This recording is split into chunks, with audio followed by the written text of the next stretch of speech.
नमस्कार, सत्यदर्शन न्यूज मध्ये आपले स्वागत आहे. मी पायल शहा. एक नजर टाकूया आजच्या ठळक घडामोडीवर. महिला आयोगाच्या अध्यक्षपदाबाबत अंजली दमानिया यांची काय आहे मागणी? नाशिक भोंदूबाबा अशोक खरात प्रकरणात अखेर महिला आयोगाच्या अध्यक्षपदावरून राष्ट्रवादीच्या नेत्या रुपाली चाकणकर यांनी राजीनामा दिला. यापुढे महिला आयोगाच्या अध्यक्षपदावर IPS किंवा निवृत्त जजेसची नियुक्ती व्हावी, म्हणजे महाराष्ट्राच्या महिलांना न्याय मिळेल, असं सामाजिक कार्यकर्त्या अंजली दमानिया यांनी म्हटलंय. रुपाली चाकणकर यांनी पक्षाच्या महिला प्रदेश अध्यक्षपदाचा राजीनामा द्यायचा की नाही हा त्यांच्या पक्षाचा निर्णय आहे, असंही त्या म्हणाल्या. सुनेत्रा पवार महाराष्ट्राच्या पहिल्या उपमुख्यमंत्री आहेत. त्या 3 दिवस हे सर्व पाहत होत्या, मात्र त्यांनीही कोणतं पाऊल उचललेलं नाहीये. अखेर सर्वांनीच पत्रकार परिषद घेतल्यानंतर सुनेत्रा पवार यांनी राजीनामा घेतलाय.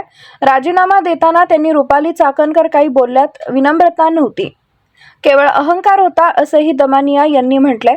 हा पहिला टप्पा आहे. आता यापुढे यात ज्यांचे फोटो आलेत त्यांच्यावर कारवाई झाली पाहिजे.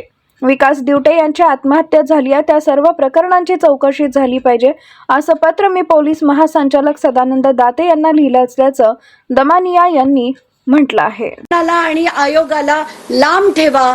याच्या पुढचे जे येतील महिला आयोगाच्या अध्यक्षा, त्या एक IPS ऑफिसर किंवा एक रिटायर्ड जज यांचीच नियुक्ती करा, म्हणजे खरोखर महाराष्ट्राच्या महिलांना न्याय मिळेल.